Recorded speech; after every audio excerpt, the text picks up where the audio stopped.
Hello all and welcome to the Fintech Finance Virtual Arena where we're hosting you today. Joining us today we have Paul, who heads up Curve Credit at Curve. I should really begin this, and I know it's come up a few times, I'm a very big fan of Curve. This is I'm quite excited for this, and if I do start getting a bit kind of, fangirlish, then I'm sure our editors will mute me or put something similar. Anyhow, Paul, how are you today? Whereabouts in the world are you? I'm very well, thank you, and I'm at home, like a lot of other people, in Kent. So what a small. Well, let's get straight into it. First of all, off the bat, with Curve Credit entering the market, should we start adding Klarna to the ranks of Kodak, Blockbuster, and Woolworths and all the others? Where is Curve Credit heading, and what exactly is Curve Credit? So it's certainly not for me to predict Klarna's success or demise, and we're going to adopt our own approach. So let me answer your second question. I do hope you're still a fan of Curve by the end of the interview as well, Elliot. I hope you've still got your hoodie on at the end. So Curve Credit, in short, is a credit facility that will be offered to the customers of Curve. It will be presented to them in the app, and it will have the following interesting feature, I think, which is that one of my product designers came up with the immortal phrase, "Go back in time and pay later." It's a beautiful phrase, so let me try to add some details to his beautiful phrase that he invented for us. As you know, when you open your Curve app, you will see a history of transactions that you've made on the Curve debit card. There'll be a date and a merchant and an amount. And it could be any merchant, of course, anywhere that you can use your Curve debit card. And secondly, you could have chosen any one of a number of underlying funding cards to have effected the transaction. But there is your transaction history.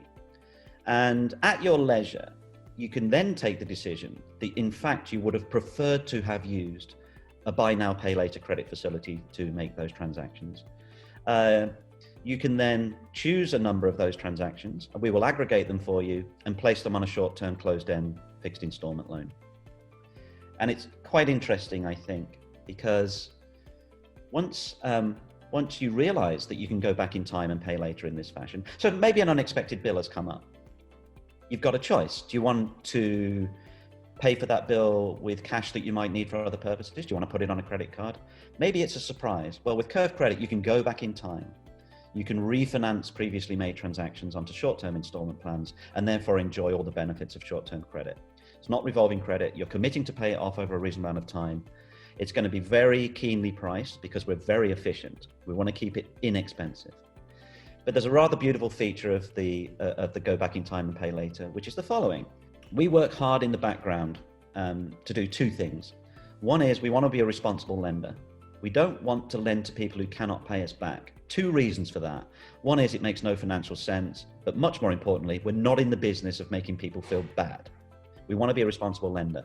So in the background, we work very hard on your behalf to make sure we think you can afford it. But secondly, and more importantly, we're going to work hard to make sure you feel like a responsible borrower.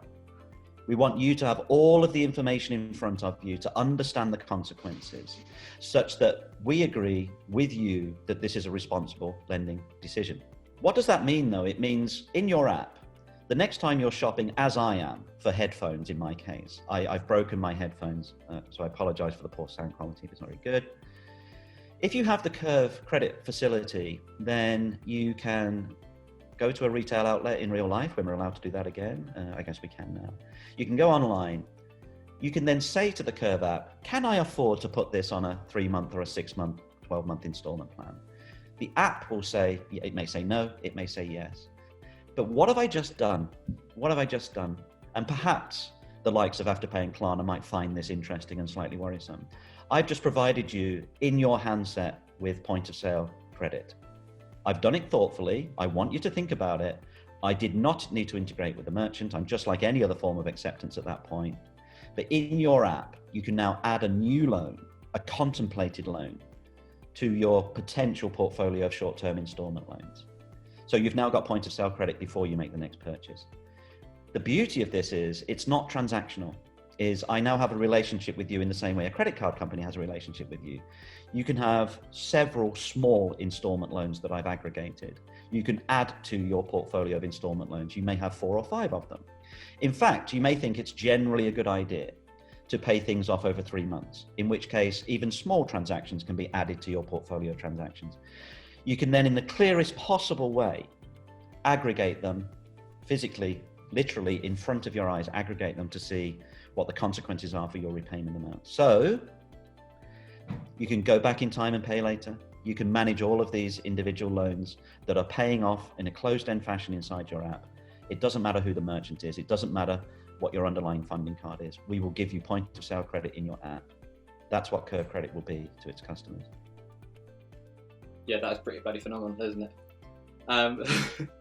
Just to kind of go back in time a wee bit, my biggest issue with Curve is when I start explaining it to people, they look at me like I don't quite get it. So for context, I pay for something on my Curve card. I have my Curve card. It points to all my cards. I have it pointed to say a credit card with lots of points. All my transactions I do on that, and then a few days later I go through them and go, actually that's a business expense, put it on the business debit card. Actually that's a personal expense, put it on the joint card. Get my points. It takes the stress out of, oh, what card should I be paying at that particular moment in time? This seems to be the same customer emotional feeling, but for, actually, I don't even have to worry where that money is coming from at the moment because I know that I can afford that, and Curve knows from all the data that I can afford that. Yes, that's exactly it. So in addition to at your leisure and thoughtfully deciding what card should I have used, in exactly the way you've beautifully described, you can also say, for example, you can go shopping, and then in the evening, you don't have to make any decision at the till, nor online. In the evening, decide which of those transactions you wish to place on a short-term installment plan. You know you've got that facility. We work very hard in the background to check that you really can have this credit, because we cannot be in a situation where somebody thinks they have Curve credit, they buy something and don't. We cannot have that. It's hard work on our part, but we do it. We do that in the background. But you're quite right. You can then, at your leisure, thoughtfully decide which of those purchases you prefer to have on a short-term installment plan, and you will know that you can do it. Equally, when you're contemplating a transaction, you will know, we are that up to date, you will know you can place it on an installment plan. So you can do it prospectively or retrospectively. I apologize for agreeing with you. It is rather beautiful. In fact, it's the beauty of that drew me to Curve as an individual to build that.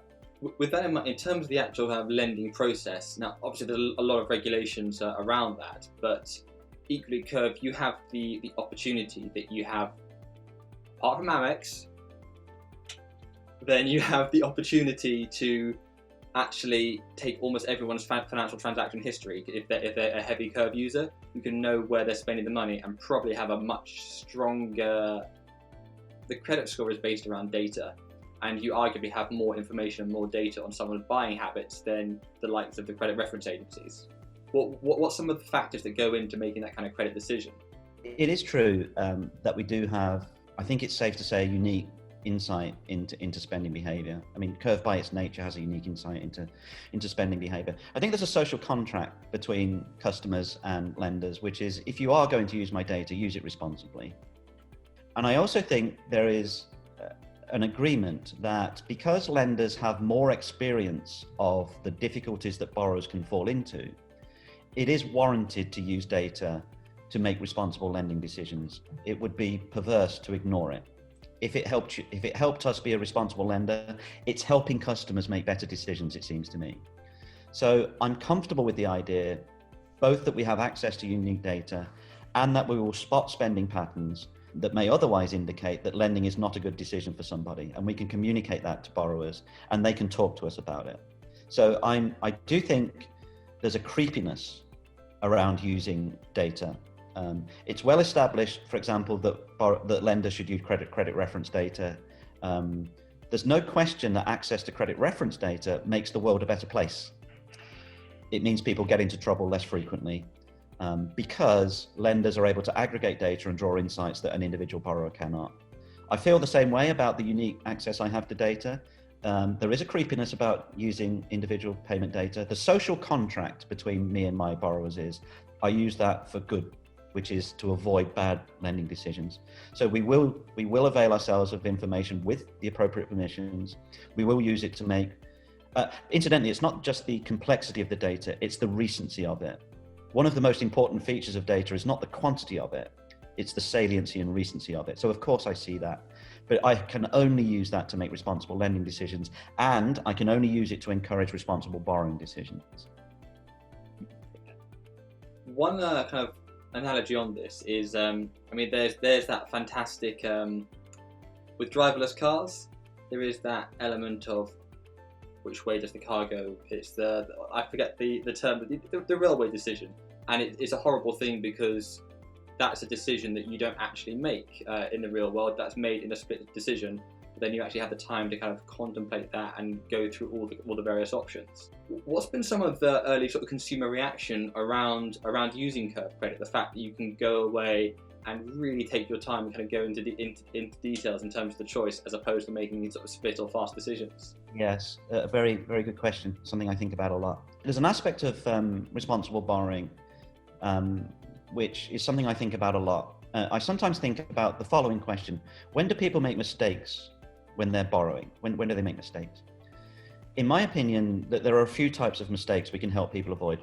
One is that there's a style of thinking, the psychologists will call it cognitive dissonance, which is, I want to believe I can afford this because then I can have it. Therefore, I think I can afford it. There's that style. There's another style, which is, it's not thoughtless. Thoughtless is the wrong word, but it lacks consideration. So if I were to make a criticism of credit cards, it would be the following: that people can accumulate debt, whereas what they thought they were doing was just transacting and buying things. I think there has to be a limit to the ease with which credit can be taken out, almost an artificial limit, because it needs to be undertaken thoughtfully, in my opinion. That doesn't mean there's an onerous burden and an agonizing about credit. Credit is almost universally good for people, incidentally, and I'd like to talk about that at some point. It's almost universally good. It leaves them with the flexibility to meet unexpected needs. It smooths their cash flow. It allows them to purchase more durable items rather than less durable items. And it makes people on modest means, it makes their life less expensive, not more expensive. All of those are good borrowing decisions, it seems to me. The idea that you buy a more durable item rather than a cheaper one because you can afford it on credit. The rich man's shoes dilemma. Yeah, or even houses. Let's be clear, credit buys most people houses. However, back to your question, I think it's possible for important borrowing decisions that it's incumbent on lenders to ensure that all of the relevant information is available to an individual to make a rational and informed decision. That means there's a limit to the amount that something should be automated. Just as there's probably a limit to the amount of autonomy we should grant our cars, I think the same thing is true when it comes to borrowing and lending decisions. As a practical matter, it's quite obvious to me. I mean, I would not be patronizing enough to say people make terrible lending decisions over and over again on small amounts. It's just, come on, people are smarter than that. However, the cumulative effect of borrowing and larger borrowing decisions should be thoughtfully done. The charity step change, I think, have made this point far more eloquently than I'm doing right now. Is it for the most part, larger borrowing decisions or accumulation of borrowing should be thoughtfully done. The way to do that is not complexity. The way to do that is to create a simple enough borrowing experience, that the consequences of your borrowing decision are crystal clear to you. So the way Curve Credit will approach this is you will always be asked to review the effects of your potential borrowing decision. You'll look at your current situation. You'll look at what you're committing to Curve Credit on a monthly basis, and you'll be afforded the opportunity to consider that. That's a little different from quoting APRs. APR, pretty complicated concept actually. Not a lot of people know what an APR is, internal rate of return. Seems to me with short-term loans, what you need to present to somebody is, this is how much money we're going to be asking from you per month. We think you can afford it. We've done the work. We've used the data. We're trying very hard to make a responsible lending decision. Please just think about it and then click the button that says yes. So there's a limit to automation when it comes to important decisions like borrowing, it seems to me. That's distinct from the kinds of ideas I think that students of embedded finance will consider, which is a great deal of our life is about a complicated optimization process. Where should I have this pot of money to maximize the amount of interest I earn? How should I diversify my portfolio? Those are an optimization style decision that might be best handled by experts, and those experts might be robots. Borrowing is a personal decision. You know more about your circumstances, you know more about your motivations for borrowing than I do. I can do my work behind to ensure that I think it's a responsible decision, but I need you to have everything in front of you to allow you to make a responsible borrowing decision. Absolutely. I think the borrowing decision as well isn't just whether or not to lend the money, but how. Are you lending that money for a day, a week, a month, a year? If someone is looking to borrow, for argument's sake, £10 worth of X, spreading that over 5 years may be quite an expensive way of doing it. So it's also about the how as well, and the length of time. I mean, expensive for us as well as the borrower, in fact. I think there's a trade-off here, because if you say to yourself, what is it about credit at all that makes it appealing? It is the following. First of all, you can consume something sooner rather than later. You can afford a more durable good and ultimately therefore save money.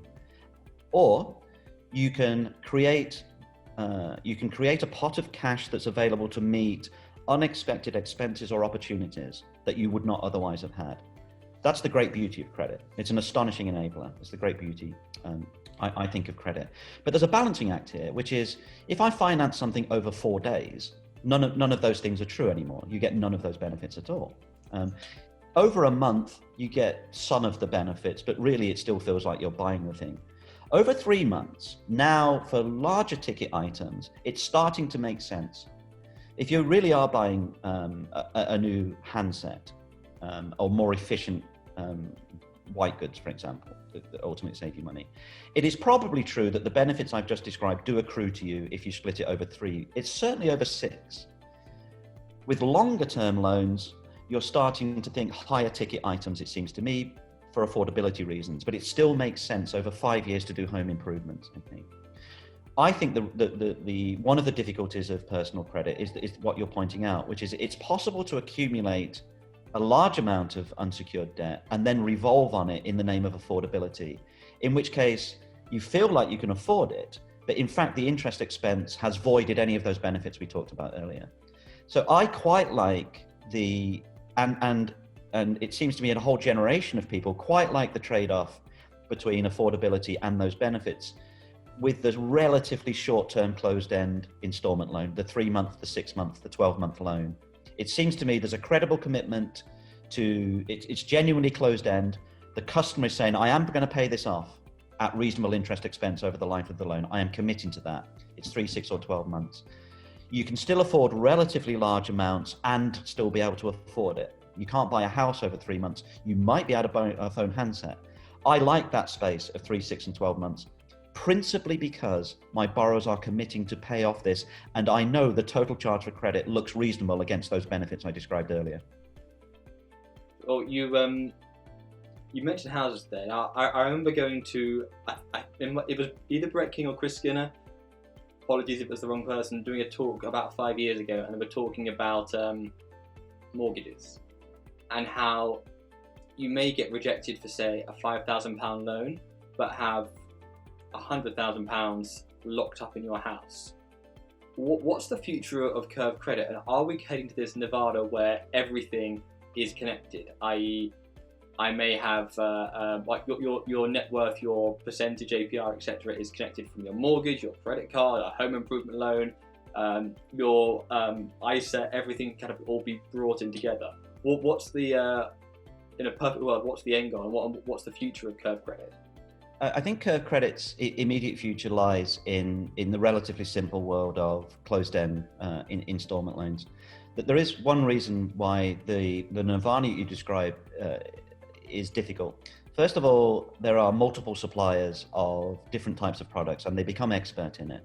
It's very difficult, I think, for curve credit to move out of its asset class into mortgages. It's a big decision because other people do it quite well. The benefits to the customer are, in my view, the potential benefits are they view their financial transactions as a single in and out of cash flows. They look at the world as in and out of cash flows. I happen to think that's a very difficult, it sounds like it's a simplifying vision, but it's actually quite difficult to view the world that way. And compartmentalizing your financial world, in my view, facilitates organization. It facilitates the ability to manage your financial affairs because you can think in a compartmentalized way. The beauty of Curve, of course, is that you can do that in a single environment, that you can make direct comparisons in a single environment.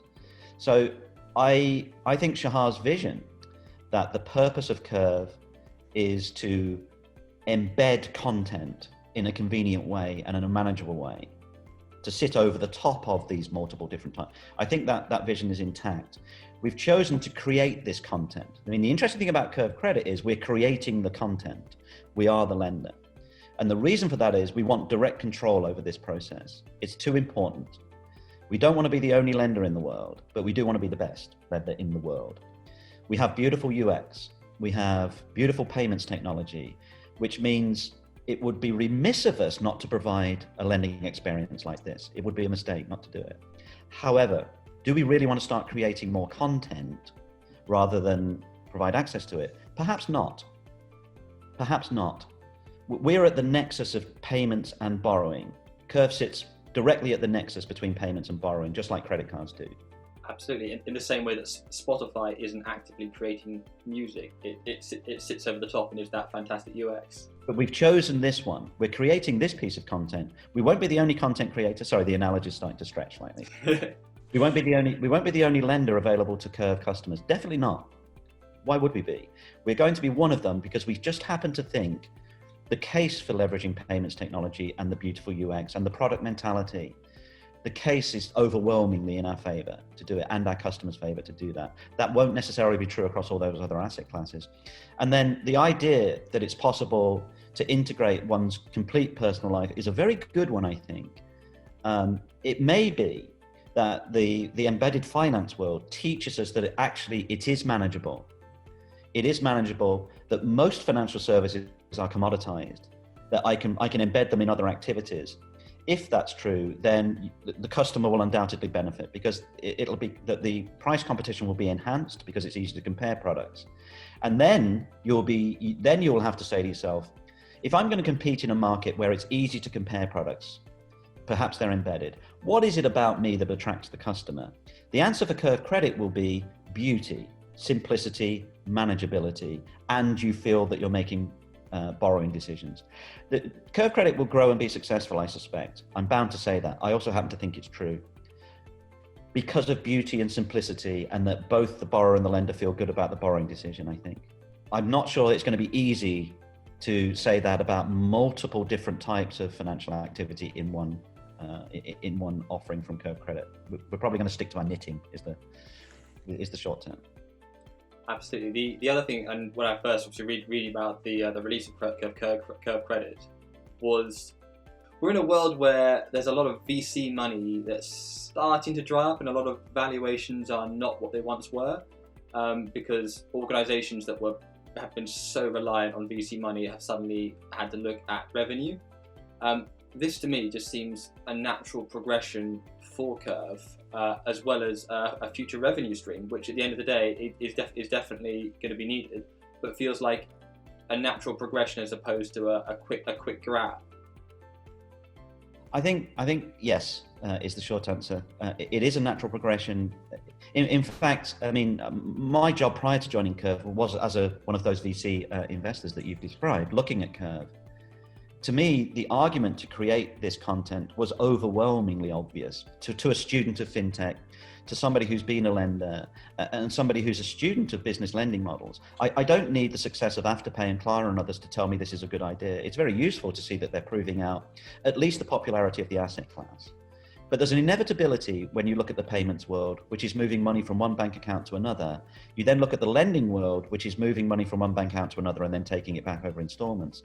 The combination of paytech and UX and lending is an inevitability, it seems to me. It has the added benefit. I mean, being a lender, for example, we have a choice. We could be a broker. Curve could go out to multiple lenders saying, hey, we've got access to customers. Do you want to sell your loans through us? We could be a peer-to-peer lender quite easily, of course. I mean, Curve is a beautiful platform. I mean, the future of Curve as a platform is unbounded, in my opinion. I mean, what you see as Curve now, Curve in 5 years will look, it'll look quite different, because it will be a generalization of what Curve is now to a platform. Can I just highlight a little point on that there, which is when I first got Curve, I was like, what is this? There was no time machine. I had the card. I could select from 4 graphics, I think it was, and I couldn't tell which card I was on at the same time. And then I could start adding graphics. And the reason I became a fan of Curve was it grew. Now we can add in graphics. Now you can actually see which card that you're currently on. You can actually go back in time in 2 weeks. That progression made me go, do you know what, this is something truly special. I mean, Shah is of course the person to talk to about the future of Curve, but what attracted me is that Curve quite clearly will become the nexus of people who create things and people who consume the creations, just as Spotify will. It will quite clearly do that. But we chose to create this content not to replace other lenders, but because it was an inevitable next step. There is the capability to issue loans in a beautiful way, in a way that customers will be delighted with, is irresistible. And it generates revenues, of course. Lending, as opposed to those other things, lending inevitably, from the moment you issue a loan, generates revenues. And it is true that it's increasingly difficult to raise venture capital funds or private equity funds without revenues. It is increasingly difficult. People want to see some revenues. So it's not just an inevitable next step. It's also, it's proving out the revenue generating possibilities of Curve in the most direct way. And unashamedly, Curve is a commercial enterprise. It needs to raise money. At some point, it needs to continue to increase its revenues. And lending is a natural, I think, is a natural way to do that. There are other ways.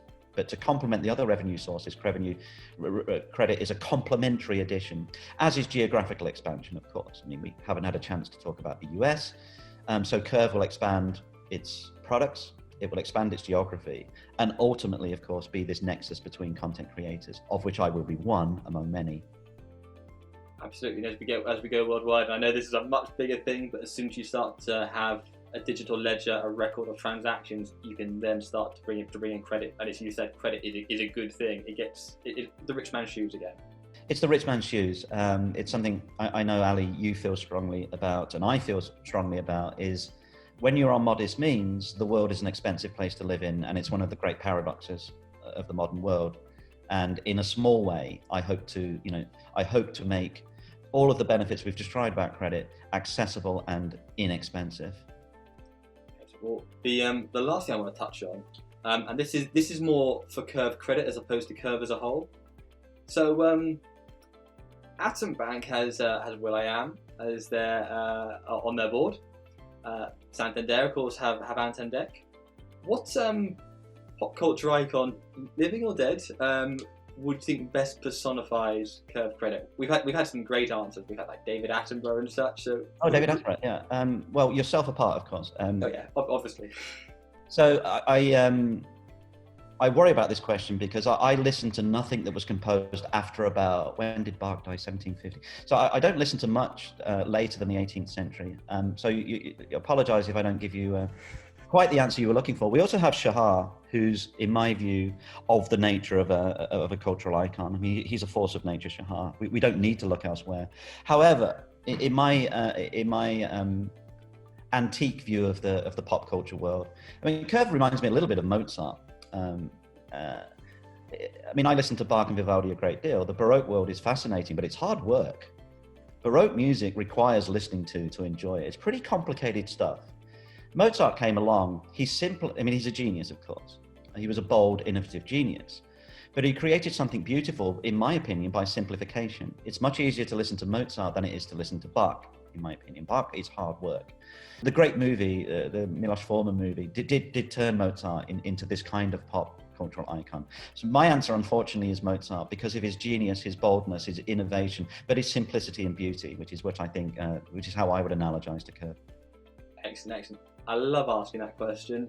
It's never actually for the answer, it's for the reason behind the answer. I always think it's very telling. Well, thank you so much for taking the time to speak today. Where's the best place to reach out to you? Yeah, I always make a commitment. I mean, I'm on LinkedIn, of course, like almost everybody else. I respond to everything, any direct messages. Otherwise, you can learn about Curve Credit, and please, you should jump on the waitlist. That's on the curve.com website, /credit. Or message me for a referral code. Yeah, message Ali for a referral code. Otherwise, yeah, LinkedIn, and then I will always take it from there. If anybody has any questions or comments, I love to talk about this, as you've probably gathered, and I will do it always and everywhere. Pretty awesome. Thank you very much.